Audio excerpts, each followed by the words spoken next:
video about a Troybilt push mower TB110 with a Briggs 550EX, no start condition. If you're interested, stay tuned. We'll get right into it.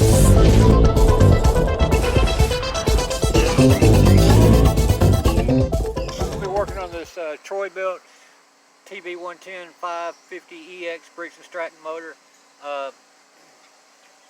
It came in wooden crank. I think he told me he hit something with it, he thought.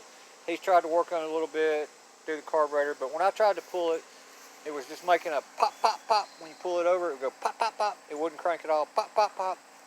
So we popped the, first thing I did was look at the carburetor just to see. And you can look in there, I think it's missing the choke valve, so I'm not even going to address that right now. So I'm thinking maybe it's got a sheared flywheel key or something else. But first I'm going to pull the valves and see what was happening.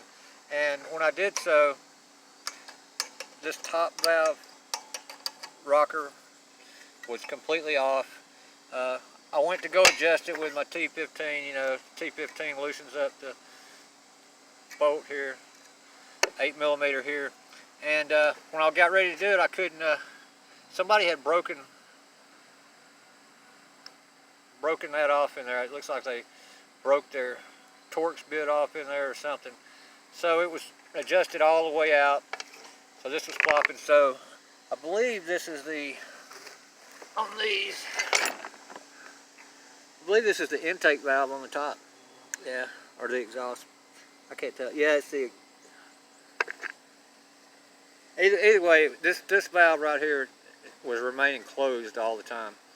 So that's why it was backfiring. So I went and robbed a piece off another more old engine that I have. And we're going to adjust the valves on this thing and see if it'll crank up and run. Get back to you.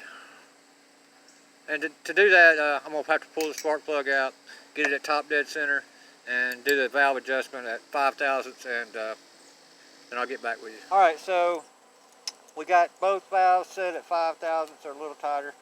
About 4 thousandths really. No drag. So, and this one, my jack stands are being used right now, so I'm just going to turn this till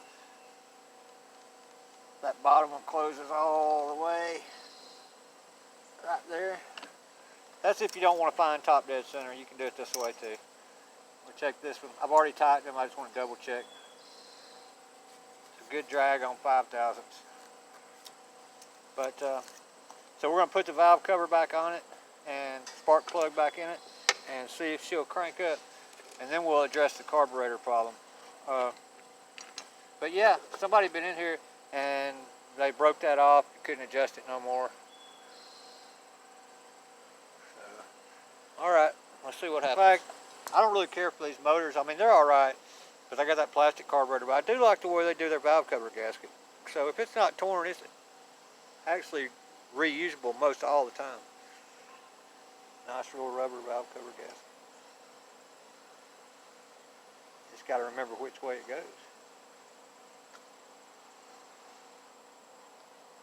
Just fits in the groove.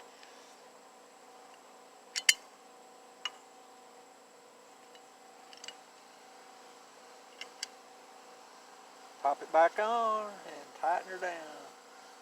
We'll get that done. Here on this carburetor, the cover's broke on the air cover box.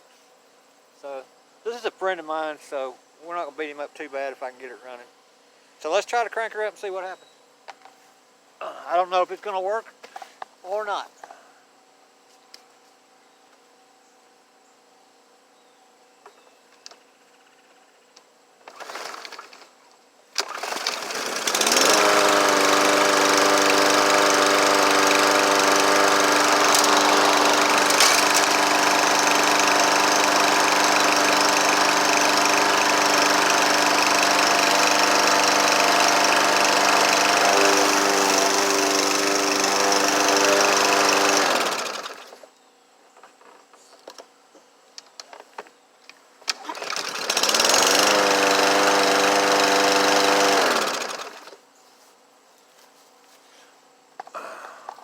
Alright guys, sorry about that. Seems to be running, so now we'll address the carburetor problem.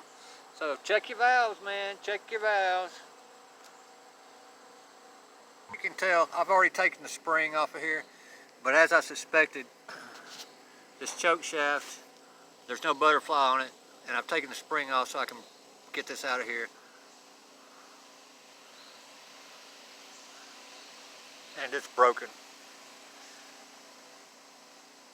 So you'll need a new choke shaft, but I've got a donor engine over here.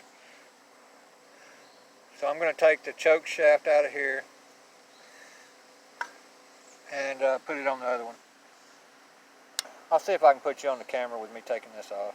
All you can do is turn it sideways and pull it out, but be very careful because it's got a plastic shaft on it, and you can break it. Guys, for the bad camera, but I'm just going to try to pull this out. Give me a pair of small, tiny channel locks or needle nose or whatever you got. Just got to be really careful. Boom, and it pulls right out. So keep in mind what direction that goes. Then we should just be able to pull this shaft right out of here.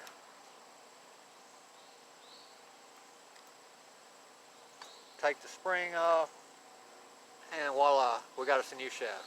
So we're going to reinstall that. Give me a minute. So we've changed out the choke shaft. We put the butterfly valve back in. We reattach this spring. It goes from right there to right back here. And let's put the carburetor on, or push it on the shaft, or push it on and see if it's working like it should. You'll know when it seats in there, and now you can see we got this. So when the thermostat heats up, it pushes this open to take the choke off, and as the engine cools back down, it goes back like that. So we're going to get it all back together. Everything buttoned back up. We're going to put the air filter on it. I'm still going to have to do something about this cover. I think I don't have one around. We're going to just zip tie it on somehow or another. But let's see if she runs. With the carburetor straightened out, let's see what's up.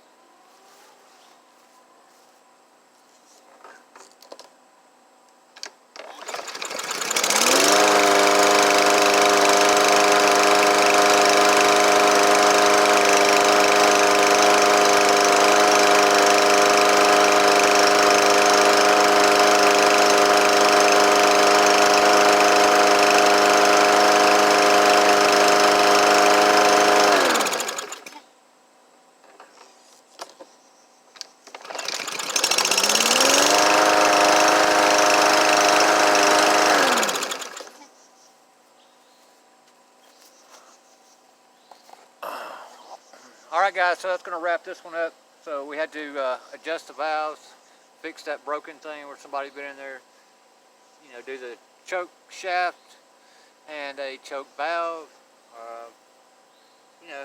When people start working on stuff, it can get ugly. But we got this one straightened out, and so hopefully he'll be good to go. So if you like this video, hit the like button, hit that subscribe if you hadn't already, and ring that bell if you want to know when I'm putting out new videos. Anyway, that's it for today. Everybody have a great evening. Jungle Bob out.